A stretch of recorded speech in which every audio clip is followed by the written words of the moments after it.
What do you believe right now that's making you feel this way? And when you analyse it, you realise how irrational you can be at times. Every single one of our major customers and minor customers all shut their doors overnight. It's not sales per se, but the outcome of it is because people get to know you, they get to see you. But, what's the culture like at the business? What do we stand for, the values? I've got to tick that box on my personal development programme I don't really want to be here. Scaling up a business isn't easy. If it were, we wouldn't have less than 4% of businesses scaling beyond 10 employees or around £1 million turnover level, and less than 1% beyond 50 employees.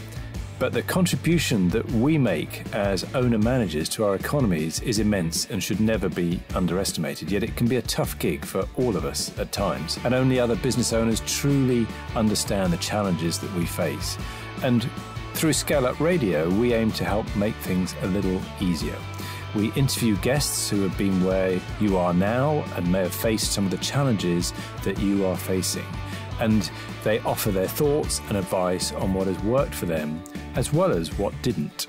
And we've also combined many of the lessons from these interviews and also through working with hundreds of owner-managers over the last 10 years or so into a practical scale-up handbook that we've called the Entrepreneurial Scale-Up System, or ESUS. And it's for owner-managers like you and me as we navigate our own scale-up journey. And you can order a copy through your favourite online book retailer or by going to all the W's, esusgroup.co.uk, www.esusgroup.co.uk.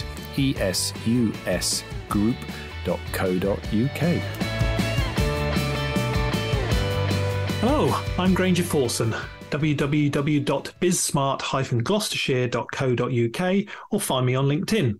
This time on ScaleUp Radio, I'm speaking with Andy Platts, the owner of Jireh Solutions Limited. Jireh Solutions is an IT managed service business that is based in Tetbury. They started in 2006 as a business with a goal to bring excellence in the IT managed solutions market by moving away from break fix. It was so interesting to hear Andy's story about how he has developed the business growth, including the investment in it, all from referrals and networking.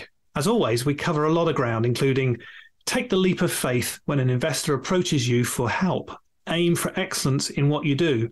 Who do you know that calls their IT company for issues once every 2 years? And finding the right people to employ and then training them brings huge long-term stability to your business. What is so inspiring about the conversation with Andy is how he has the long-term plan in developing the business and the leadership team so that the business can become an employee-owned trust. I know you'll get a lot out of this episode, so let's go over and hear from Andy. So welcome, Andy Platts, to ScaleUp Radio, Jireh Solutions Limited. So please introduce yourself and your business. Sure. So Jireh Solutions is an IT managed services company. For a lot of people, that would mean outsourced IT department is probably the easiest way to get their heads around it. Founded in 2006 as basically myself and my wife, and built up a number of associates, and then we took on investment, and we've grown to the company that we now are today. So take us through, first of all, managed service. What does that mean? What do your clients need in terms of services from you? How do you provide those? So a managed service, as opposed to break fix, is probably the best way to think about it. So in days gone by, IT systems would run, they would go wrong, and then an IT person would get a panicked call from a business owner saying, help. The idea of a managed service is where we stop stuff going wrong and actually enable business owners and businesses to be able to run reliably and securely with their IT. It's a tool, and it's not there to play with, it's there to use productively. And that's what we work to achieve, is a reliable, secure IT environment that is achieved not by luck, but by the time and effort that we put in to make sure that a business can run really well. And interesting, you use the expression "not by luck." So, what do you mean? Because I fully appreciate stop and break fix environments in terms of doing that, but it can't just be, you've built that over time. So what do you mean by not by luck and building this secure environment? So I've come across instances of some companies that will literally cross their fingers, charge a single fee, and hope they don't get called on too much. That's not good for them, and it's certainly not good for their customers. So what we've done is build up a combination of tools, controls, services, and user education that together, when combined, we've found over the years that we've been doing this, that allows us to achieve exceptional results in that reliable, secure IT environment. I was due to speak at a global conference of my peers in Las Vegas in 2020 about it, as we do achieve quite exceptional results. But we all know what happened in 2020, and it certainly didn't involve a trip to Las Vegas. But that, yes, being a little bit different. So one way of looking at this is that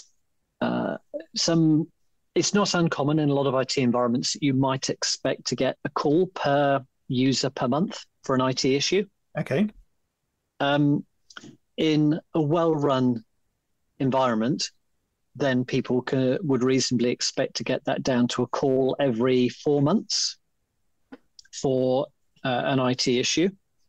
In a really well-run environment, so these are stats I've picked up across the years from various conferences. It's a call every 5 months, and that's great. So if you've got 5 people in a company, then you'd expect to get a call a month.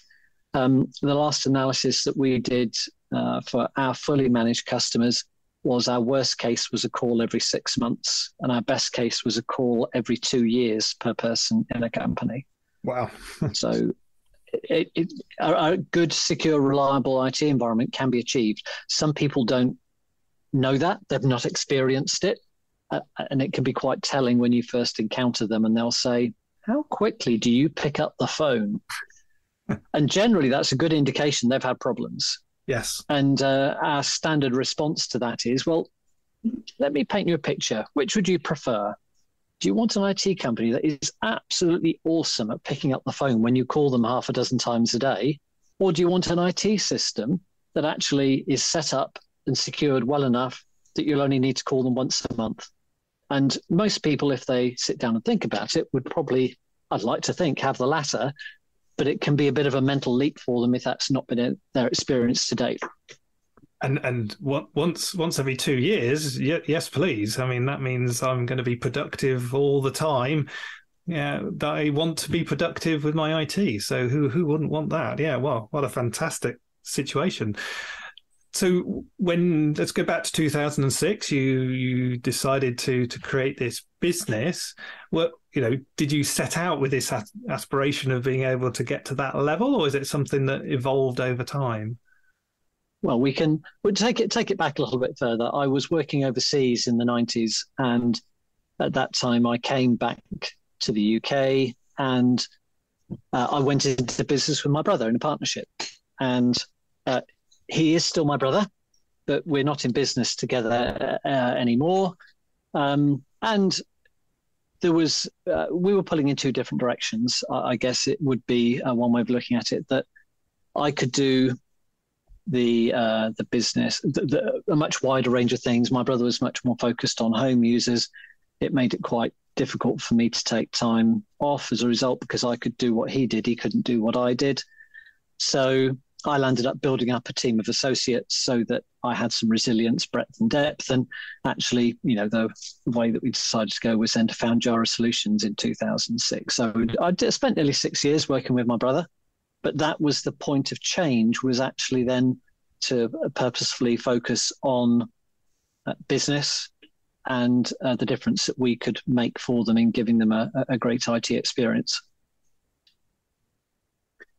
So was that something that you'd realised then as you were going along, this is something that can be achieved? Or is it something that was just being talked about and you said, yeah, I can do that? Or was it an idea that you had that would really bring that? I think there are 2 separate things here, I guess. So one is, thinking about the managed services and that reliable work environment, that's something that we've been doing for the last about 7 years. So not since 2006. And the reason is the idea of being able to do a managed service when you're working by yourself or just with associates is a pretty tough call. You just can't resource it. You can outsource it if you want, and that's a whole different discussion in itself. So initially, I was still working largely in a break-fix way. And it's interesting, when you look at providing a managed service, you could look at it either as an asset to your business or as a liability to your business, or my business in this case, because if somebody's paying us a fixed fee every month, they're not going to pay us anything more if they have a problem. They have an unlimited call on our time. There's an inherent risk there. So the journey we took from over 10 years, from 2006 to 2016, was to be able to develop a tool set that enabled us to mitigate that risk and deliver a great solution experience for our customers. And we played with a variety of different tools and platforms and configurations through that time to eventually come up with the tool set that we have then based our progress on ever since. But it's not what it is now, is not what it was then. Good IT practice and good security is a journey, not a destination. So it's something that keeps evolving. Yeah. And in terms of that evolution, so you're still doing it today. Is that both in, you talk about the set of tools, is that both physical, i.e. equipment, as well as digital, as in terms of the software and systems? So yes, it's a variety of things. So whether that's an endpoint would be a computer, tablet, a phone, a Mac, a PC. The tools that we would put on the endpoint have continued to evolve. So back in the day, you put an antivirus on a machine and switch on a firewall, and most people would have considered that was fairly okay. That was a while ago. We use a combination of tools depending upon what level of engagement we have with the customer. So we have a very good multifunctional antivirus, anti-malware solution. We then have another kind of picture this. An antivirus, it's simplifying it a bit, but it kind of sits on the machine looking out and says, bad stuff, stay away. They do more than that, but I'm just generalizing now.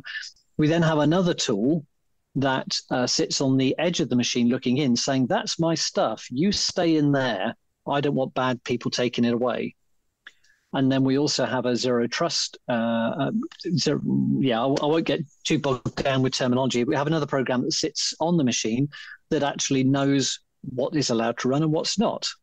And this combination, they all work without falling over each other, but they don't rely on each other, because the problem is no one solution is foolproof. There is no such thing as guaranteed security. So if your stack is intrinsically kind of linked and it all operates around the same mindset as to what good security looks like, I think it becomes more possible for a bad actor to find a way around it.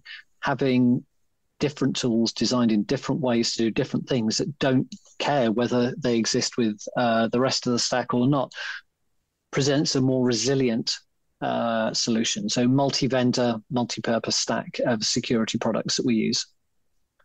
But then we also look at filtering email that comes in. We educate our users. We spam them to see if they are click happy. We provide cybersecurity awareness training. We back up their cloud environment as well as any on-premises stuff they have. Multiple layers of protections. We also monitor for conformity. So we take people through things like Cyber Essentials, Cyber Essentials Plus. So it's not a thing. It's a whole. And then it's also how we configure the end machines as well, how we lock them down, how we monitor, manage, and control them, and the cloud environments that people use too. Yeah. it's quite complicated. Yeah, Who'd have thought? I'm sure we could definitely geek out on that sort of thing. But let's talk about the business. At Smart, we're about helping shape businesses for success in terms of doing things. So take me back to your decision to. You said in 2006 you talked about investment. So take me back to why did you choose the investment route in terms of your thinking? So the investment happened in 2012. That wasn't straight away. And interestingly, it links. So I do B&I networking, and it links back to a previous someone I'd done business with. We parted company prior to 2012.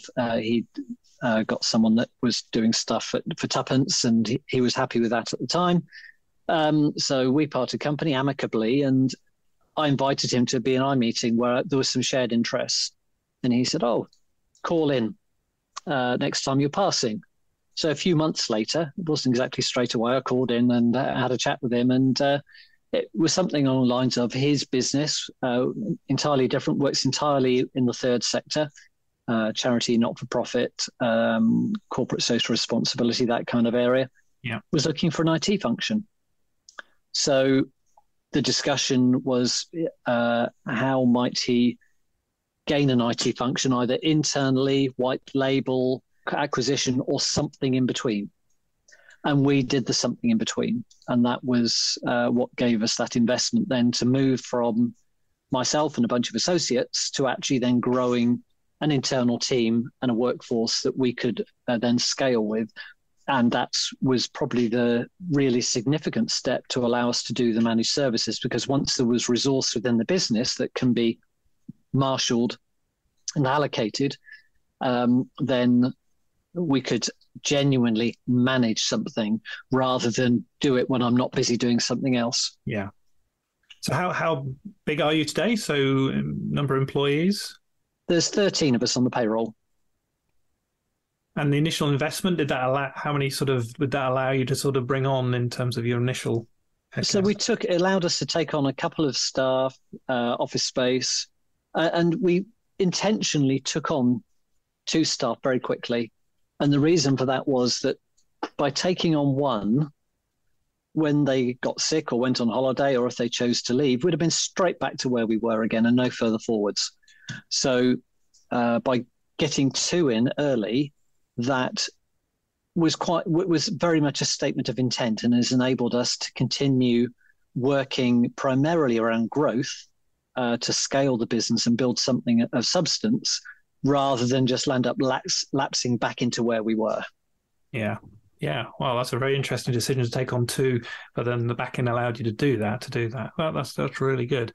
So how do you find clients then? Okay, so we're growing the business. You've taken on the investment. You've been growing. You now got 13 people. How do you find your clients, and who are those clients for you currently? So client acquisition is entirely by referral. I will qualify that, but we've never advertised as a business. So the roughly in thirds, new opportunities either come through referrals from existing customers. They like what we do, they tell others. From the business networking I do, B&I being a big part of that, or strategic partners. And strategic partners may be in B&I, they may be a customer, but those are 3 sort of clearly defined segments that generate opportunities for us. We have just become Crown Commercial Services approved suppliers, which will represent a potential new avenue for growth. But that's not something, so whilst we're approved, it's not something that we've had the time to develop. We need to, because it's a thing that lasts a certain amount of time and has to be renewed. I'm just trying to close a particularly big deal at the moment. So once that's across the line, then that we'll focus on that as another avenue for new business generation. Wow. And so you don't do advertising. Do you do anything on, are you a thought leader out there on LinkedIn or anything like that? Do you do? I have a LinkedIn page. We have a LinkedIn profile for the business. It's something that we plan to develop a bit more, but haven't done a lot of to date. We're not on Facebook. We don't do any other social media. So LinkedIn is the only place that we're really present. But all of the business that we gain, we can trace back to a person and a connection. So we do make a particular point of tracking all incoming inquiries and new business, which is important to us to understand what's working. And also to say thank you to people. We don't incentivize people. We don't hand over bottles of bubbly or money. Maybe we should, but we look to try and reciprocate. We recognise the value of referral business, and most of the people that we deal with too. So where we can actually be smarter together, then that's a win-win situation. Wow. So referrals, I like the structure in terms of you've, a third from B&I type things, referral from customers, and a third from strategic partners. So your mix of clients, you're not targeting then a specific marketplace or anything. What are your mix of clients like? What? Yeah. So in terms of size, most of our clients are in the up to 50 or so computer user organizations. We have some outliers. We have a couple of enterprise customers, but mostly our customers fit in the 15 to 50 signed a computer user category is really the sweet spot for us. We don't specialize in a particular vertical. I would say that most of our customers, they care about quality, security, reliability. A lot of them have compliance needs. So whether that's finance, so we have quite a number of businesses in the finance sector, professional services, and also technology. And technology is an interesting one because people often think, well, surely a tech company does their own tech. But the answer there is technology companies are great at their tech, but their tech is not managing an IT system. It's producing their particular product or service. So whether it's software development or design, actually, we are a really good partner. And actually, we enable their valuable staff to be far more valuable in their business, working on the business rather than messing around with the IT that isn't really their bag anyway. Yes. Yeah, keeping that productivity high in terms of everything we want to do. Yeah. And so you talk about sort of 15 to 50 in terms of that. And so do you get referrals to other types of businesses that you wouldn't work with, or don't say no to anything, or is it just you've found that sweet spot because those are the type of referrals that have come through? I think so. We have sole traders that we deal with, and we are trying to be more intentionally focused around businesses that we can add more value to. And I think we are a better fit in the sort of 5 upwards for customers in terms of what we're best at and how we can make the biggest difference with those organizations. I mean, it's interesting. You've probably come across this scenario before, Granger, but I know that there is generally felt to be a good case for specializing in a vertical, because then you sort of subject matter expert in your field, and you can leverage that to gain more customers at the same time. And it's not that I'm going to say that that's an inherently bad thing, because it's not. But on the other hand, I think businesses that have focused on hospitality, travel, tourism probably didn't feel so great about it going into COVID in 2020. Having a broader base may affect, some of our growth and profitability compared to maybe some businesses that are very vertically focused. But I quite like having that resilience. And it means that we're not dependent on any single sector. Yeah. Yeah, no, I could definitely see that in terms of, especially with the pandemic came along and various industries disappeared overnight in terms of doing things. So In terms of then, how do you then keep an eye on the sort of, the trends and changes in the marketplace? Okay, pandemics aside, because nobody can see that happening, but you've got a rich diversity in terms of client base. With in a vertical, you can see the changes that are taking place. How do you keep an eye on then, market trends and competition that might be coming in, etc.? I think actually thinking a bit more about what we do helps make sense of that. So there is a core of IT function that most businesses need, almost regardless of what they do. There is also, in most businesses, a whole bunch of specialist stuff. And the specialist stuff tends to revolve around specialist providers where they have specialist hardware, software, and those solutions are provided by companies who know that inside out. Where we add value is around the core, whether that's communications, file storage, security, infrastructure stuff. And we then work on the client's behalf to make sure that all works alongside and in good function with the vertical specialities they have. Yes. So we don't try and replace or be those vertical things. We just make sure that we're working in their interest to make that work for them. And that can be really quite helpful, because if you've got a specialist piece of software as a business that you're not a techie or a computer person, understanding how it needs to work and what may represent your best interest in how your business works with it is something that we can actually usefully engage in as well. And, at the end of the day, we want a happy, smooth running customer's business. So we do have an interplay and interaction with the specialist things that they'll work with. Yeah. Okay. So what we then are tracking are things, typically around platform and security. So whether we're a big Microsoft partner, that's our main focus around cloud platform that we work with. So whether that's Azure 365, Teams, SharePoint, email, and the security side of things. We have a handful of customers with Google, but our real expertise is around the Microsoft side of things. And one of the things, so Microsoft introduced a while ago a thing called Secure Score, which is a way of understanding how secure your setup is. So for anybody listening, they might like to go, if they're using 365, they are an administrator, you can go in and see what your secure score is.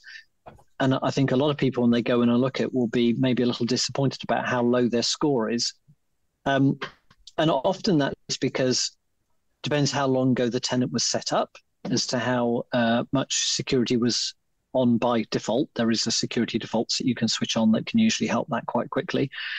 But also, Microsoft keep, in a nice way, moving the goalposts. They're not trying to make life hard. They just keep refining and updating and securing the platform, which means that if you do nothing, your score slowly gets worse and worse and worse as they actually put more things in place. They don't enable that them by default because they'll have an impact maybe on how you work.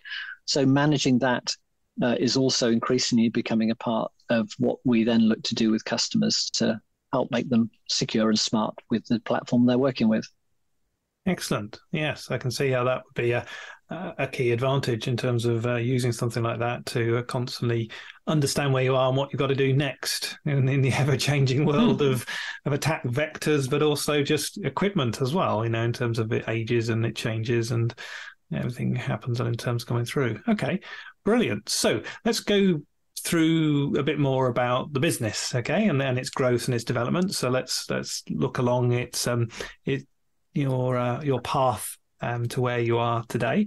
So give us some understanding. What went right and what didn't go well, and what did you learn from those events?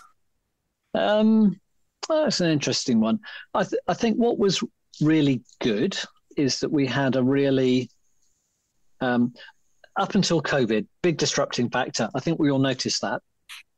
We'd had really phenomenally good staff retention until COVID was a disrupting factor. And that has been a little challenging. I don't think I'm alone in that. We have, I'm pleased to say, got back up to now pretty much what we want as a full team. We are recruiting one more role at the moment to make my life a bit easier. But in terms of other sort of frontline roles, that's great. But I think that's, yeah, that the kind of, anybody who runs a business and employs staff knows that that can be one of the biggest challenges in running a business well. And retaining staff is kind of a good thing because it takes time to recruit and train them.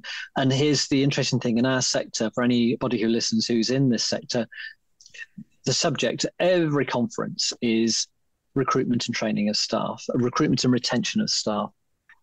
And I think that's probably actually in every conference for business owners. Yeah, and it's just got worse. That one a lot. We get asked that one. So, yeah. So I've always looked at it quite differently. So the majority of our staff that we've recruited are not doing a job with us that they were doing previously. We've recruited and then trained. So it creates an entirely different scenario for them when we're taking them from somewhere else and actually looking for the soft skills that we can then develop and create a new future for them. And that's, yeah, that's a different way to solve the problem. And that changes the dynamic in other ways as well. So, two ways that maybe we're different to a lot of IT companies is that you'll call in on some days and you'll have an older guy who will pick up the phone and he's our receptionist. And then he'll put you through to one of our techs and that'll be a young woman.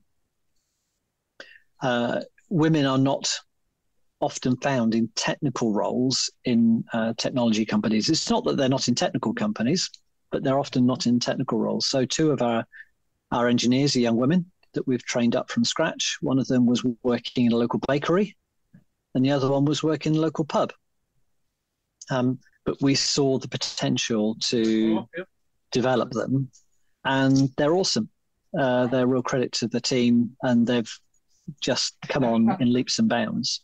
But then the other end of the spectrum, one of our newer members of staff was somebody we took on. He was working as a GP practice manager and was looking for a career change. So he's also been trained up as a tech. So we, think a little bit differently. And it does create a very different recruitment scenario. You can't recruit on qualifications experience. These aren't jobs that recruiters can go out and fill. So we're not on social media, but that's where we use what social media avenues we've got, whether it's personal accounts, LinkedIn, conversations with people, just to look out for the qualities that we know we can then work with. And that's fabulous because we always talk about recruiting for fit in the business, fitting values, fitting what you need, and then train for skills. And you've just demonstrated that. Is that something that you picked up on over time, or something you developed, or something you always knew and just wanted that when you could build your own business? I think it's something which I've seen in the past and realised that actually the person fit is more important than anything else. And you could have someone that is awesome at their job, but actually it is a challenging person. And that creates more complications than, quite frankly, I want to get into. So, good people are good people. And if we can then develop them and give them an opportunity and find a happy home for them, then it's win-win-win. So recruitment's been successful and you found some, as in growth and finding the right people and fit. Brilliant. Anything else that's gone well through the journey so far that you could share with us? I think, the other thing which particularly it's probably true of all businesses, that recurring revenue is one of the things that people are looking to work towards to build value into the business. And what it does, it helps customers because they know where they stand on their expenditures. It helps us because then we know where we are in our revenue, and ultimately builds value into the business. And that's something that since we started doing managed services 7 years ago, where we had no recurring revenue. We now have over more than 80% of our revenue is recurring and rising. That's great. So that's been one of the successes. And I think the key thing in our sector as well is making sure that people aren't getting a bill and wondering what they're paying for. What we aim to do is make sure that A, they understand what they're getting, but B, they feel it as well. So, some of the ways in which we do that, which are absolutely key for a good, secure, reliable environment, is user education, the phishing testing, the cybersecurity awareness training. It actually gives us an interaction with our customers that can add real value and awareness to them. And it's a bit more than getting a few mouse clicks and movement on your screen and a bill every month. Because actually, when we do our job well, which clearly we aim to do, they're not calling us. They're not needing to interact with us. So helping them to understand that reliability they're getting is not luck, but is from the work we put in, is a key thing that we then look to do. So that we don't want them wandering off and then wondering why it's all gone to pot. That's the wrong way around. We want them to keep realizing it's good and why. So as your team has grown, a couple of questions around that journey in terms of how do you ensure that the right things are getting done? That's an interesting one actually, which I know we were talking about the other day around with the programs that you run. So we'd started doing Traction, Gino Whitman's Traction, going into COVID, and that kind of petered out. I think, there were other things that kind of trumped it, and it's something we've not got back to. And, whilst we're still trying to get investors in people across the line for our staff team, we are achieving things, whether it's things like the Crown Commercial Services approval, this big contract I've been working on for 2 years. And staff development just signed off today a couple of two training courses for people looking to we can't stand still in IT. You're either going backwards or forwards. It's not really possible to stand still. So I think the idea of doing something that gets back that structure of and pace of development is something that we need to get back into. It's not as we could do with tightening up on that, definitely. Okay. And in terms of then yourself, how do you stop getting overwhelmed? Yeah, because as a business owner, as we know, as we grow, we take on more people, we become the center of everything. So how do you stop that from happening? Well, the good thing is, having previous roles that I've managed much larger teams than I have now, and I'm quite happy to delegate. Some things are easier to delegate than others. And, considering, largely when Jireh was started, I was doing everything apart from the bookkeeping to grown to where we are now. I think, I've done a reasonable job with delegation. The remaining challenge, which I think is particularly, maybe it's not our sector specific, actually thinking about it, but it's where the business owner is the one that probably brings in the big opportunities because they understand the business, they're the face of the business. Yeah. And replacing me in that role, that's a much tougher call. So the recruitment we're running at the moment is looking for something that's maybe a little bit more around an account manager, key account manager, sales administrator type role to take out the routine sales stuff. And that's, customers saying, I need a new laptop, or, we need to make this change and what's it going to cost, that kind of thing. But the replacement for those big wins, still thinking about that one. Yes, we call you the rainmaker. Yeah, in terms of that's the expression. How do you How do you get that? And it's often the last bit that in the development of a business that we need to let go of as the business owner is being the rainmaker, because that's what we're successful. Doesn't mean we ever let go of it, because we still enjoy it, because actually that's what makes businesses grow. You're right. Yeah, it is. But you're absolutely right, and I know that, and I'm mindful of that in the journey that we're taking. Yeah. So, and I think being aware of the challenges is definitely part of the way to solving them. I think if you don't understand that something is a challenge or a problem, well, chances of succeeding in solving it is pretty slim. So, yeah. So just sort of brief question finally around the sort of the industry. Okay, so often there are things in industries that really frustrate us in terms of doing that. If you've had a magic wand in terms of being able to change the IT service industry in terms of doing that, what would you choose to pick on? Because often these are things where the disruptors appear in the world of businesses. So, what frustrates you in the IT service industry? Frustration. I don't generally do frustration, but I think it's an interesting question. I think the challenge that we face is, I was talking about, multiple things that we use on endpoints to help protect them. I think increasingly security or hackers, bad actors are the main problem we face. IT equipment has become amazingly reliable. Most of the platforms are pretty reliable. And most of the problems that we come across actually revolve around people who want to do harm. And that's what drives the pace of change and updates that maybe causes problems. And so the environment in which we are existing, it keeps me in a job and gives me a business and employs the team, but it's a real challenge. And I think the real challenge is trying to be addressed, that I don't think we've got the answer to yet, is that what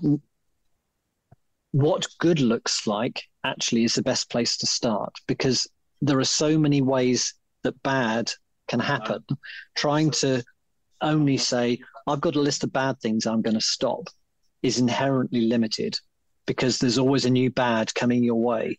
So systems that look at the IT environment in terms of knowing what good is and then keeping good going and stopping all the bad is probably where the biggest developments need to happen. And there are plenty of people working with that in mind, but we're quite a long way from having that as a good, durable, affordable solution in our sector.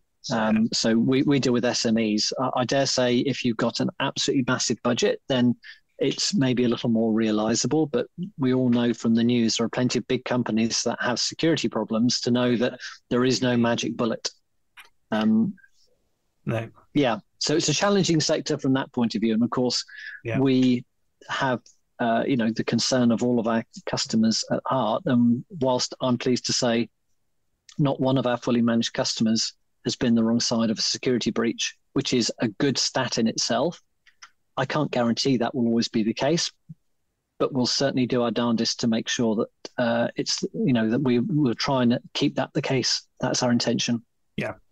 So, question then: if we were to meet again in 5 years' time, and we're now looking back over the last 5 years, what's happened both professionally and personally for you in the business and yourself that would consider the last 5 years a success? So I think that comes towards succession planning. What I'd like to do is to be able to create an opportunity where we could be an employee ownership trust. That's my ideal. So that's where the employees have a stake in the business. Yeah. But clearly we need to develop the business to a point where it can become self-sustaining for that to happen. We've got a great leadership team that we've been developing that has really helped transform and build and develop the business over the last few years. And it's continuing that journey and being able to get it to a point where, yes, it's not all about Andy. We don't want the Andy show. So that's probably what's mainly in my mind for that. And for yourself, where would you be in 5 years' time then? Yeah, that's a good question. Am I ready to hang up my shoes if we do that? Or do I want to still keep an involvement? I'm not entirely sure. That's okay. I enjoy what I do. Yeah. I'd like to play a bit more golf. 3 games a year isn't exactly doing it. I'd like to get out on my bike a bit more.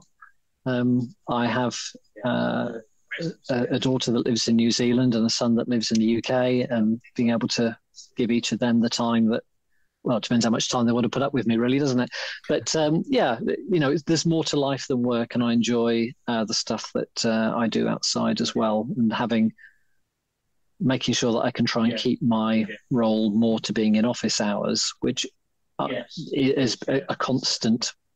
It can be a bit of a battle. You make some great progress, take a bunch of time to make sure that that's possible, and then something else happens and you suddenly find you're working evenings or weekends, but making good progress. But there's always more progress to be made on that front. The other thing as well, so I sent... what a fantastic conversation and journey in terms of what you've done. I'm blown away, and I've said that before in terms of the stats that you quoted in terms of some of your best clients have they only call up once every 2 years, in terms of per person. But even so, that's an amazing journey. Don't underestimate that. That's a fantastic one. But the whole journey that you've been on as a business, and you've been focusing on that and growing that, the fact that you took on investment to find that opportunity, and taking on 2 employees first off and realized that's a key thing, was really good. And I love this really interesting fact that you've done all that through networking. The investment you found through networking, the growth of your business you found through networking. Getting referrals is the key driver, which is a very interesting business model for growth that we don't often come across in terms of the level of referral growth and development that you've done in terms of doing that. It's really good. I love your attention to detail of recruiting finding the right people, which you then train and develop, which is all about understanding your values and the structures of the business in terms of that, and your plan in terms of developing a leadership team that can stand alone and grow, and then what you're looking for in your recruitment process at the moment to replace you in terms of being the rainmaker in terms of doing things. So it's been a fantastic conversation for the last 45 minutes. You wouldn't believe it's that long, but it's been fantastic in terms of that. What we always finish off then, Andy, is our little quick fire round in terms of doing that. I've got a few questions to ask you, and it's sort of first things that come to your mind. Okay. All right. So let's go for this. If you would go back to your younger self, what advice would you give yourself? Probably the one that I've largely followed is say yes. You don't know until you've tried it. And I think having more confidence in the opportunities and explorations. I don't do regrets. So yeah, just even more of yes, give it a go. Awesome. Yes, so believe in that phrase. So which books would you recommend? I've got so many books behind me here. Yeah, I'd find it tough to pick one out on the spot. I'd have to have thought about that a bit more. That's a bit rubbish, isn't it? Sorry. 2 or 3 then? Any books, Well, Traction by Gino Wickman is probably one of the ones that I've spent my head with the most time in of late. But I need to pick it up again and actually start doing it. And I think, that could be an interesting journey that we take with you to do something that's much along those lines. So, yeah. Okay. Do you listen to podcasts? And if you do, which do you recommend? About the only one I listen to is at the moment is actually one called Lectio. I'm a Christian, and that's something I listen to every day, but not a business one that I listen to every day, I must admit. No, excellent. So we all have mobile phones with apps on them. Are there any key apps that drive your life or enrich your life on your phone? Well, all of my authentication apps. How many authentication things can you have on there? I do. I despite the fact that I don't participate as much as I probably should do on LinkedIn, I find LinkedIn is really useful. And it's a good way to sort of keep a finger on sort of wider pulse of what's going on. But yeah, sad techie otherwise. Analysing stats on my Octopus with our air source heat pump or Tardo controls for the home. I am a techie at heart, engineer by training. Awesome. So my favourite question of all, who's had the most influence on you as a business leader? You know what? I think probably my wife. She probably wouldn't necessarily, she'd probably say why, but she has such a good influence on me. You know, we've been together for 33 years this year, and she's a steady hand and a sounding board. She's a fellow director and the company secretary, and I'll be lost without her. Awesome. And finally, how can people get hold of you? So you'll find me on LinkedIn. Andy Platts, Jireh Solutions is probably the easiest way. Website. Interestingly, there is an American Jireh Solutions. Don't bother going there. Go to the UK one. Brilliant. Andy, well, thank you very much for this conversation today. It's been really good. Some fantastic insights for everybody to listen back to and everything else. And thank you. Thank you, Granger. It's been good. I hope you enjoyed that discussion, and if you're building and scaling your own business, you might well be interested in our book, The Entrepreneurial Scale-Up System. And it's exactly what it says on the tin. It's a practical handbook around scaling a business in a structured way. And you can order a copy on all your favorite online retailers, including an audio version, or you can find it and other supporting resources on our website, www.esusgroup.co.uk. That's esusgroup.co.uk, which is esusgroup.co.uk.